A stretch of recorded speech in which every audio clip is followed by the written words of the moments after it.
All right, so here we have the Robinson R66. It has also available an electric tow cart, phenomenal to move that machine around. I'm going to show you a couple of the features here that it has. I was personally very lucky that I was able to train in this machine, or actually I did the instruction for the gentleman that owned it. It is a very well taken care of machine. It has a hops of 235.2 autopilot. It was always hangared, very clean. It was always kept in meticulous shape. I'll quickly show you a little bit of the inside. So this is the panel here. Alright, I will switch off the avionics and nav lights to conserve the battery, but I wanted to show you what it looked like. Very neat and very handy as well. Cup holder mats here for the 66, as Robinson historically don't really have a great solution for some bottles of waters and so on. So we have the middle piece here, which functions as a little bit of storage as well. I believe you can switch that over to an additional seat. So let's move over to the baggage compartment. Very simple here. It does have a switch so that if it is left open, you will actually be notified on the control panel. Very spacious. You can fit a couple golf bags in here, or larger travel bags as well. So let's move back to the turbine compartment. Also the Rolls-Royce RR300. Very compact design, very clean. Like I said, the helicopter has always been hangared and looked after meticulously. Paint in phenomenal shape. Here we have the VOR antennas in the back.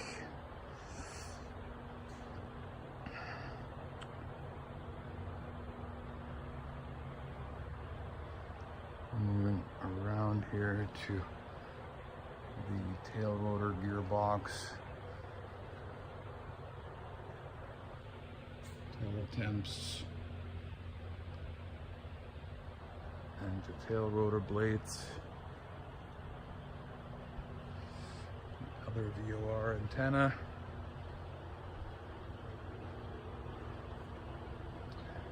And the other side of the turbine compartment.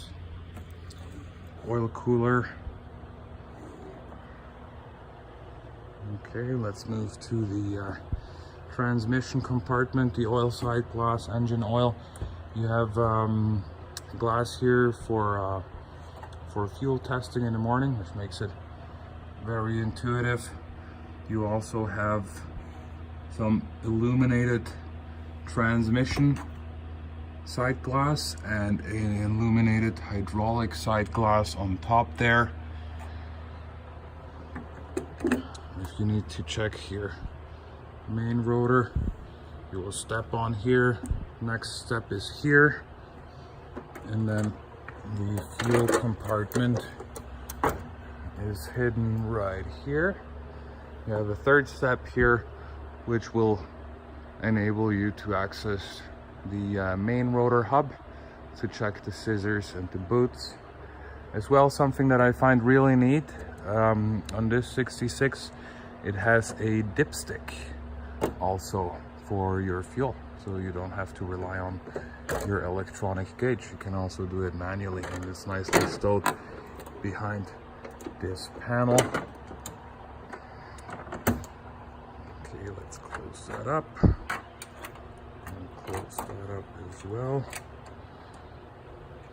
Some parts are mesh so that you can actually see the oil right through it.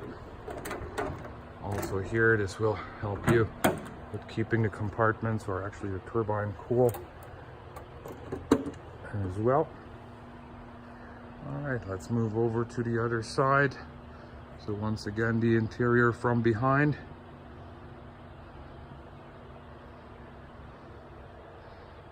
paint the interior again from the front. The second cup holder right here. We have the dual controls installed at the moment, but very easy, same as a 44. They can be taken off quite simple. All right, Foxtrot, Foxtrot, Charlie Mike is the ident. And with that, I will leave it to you.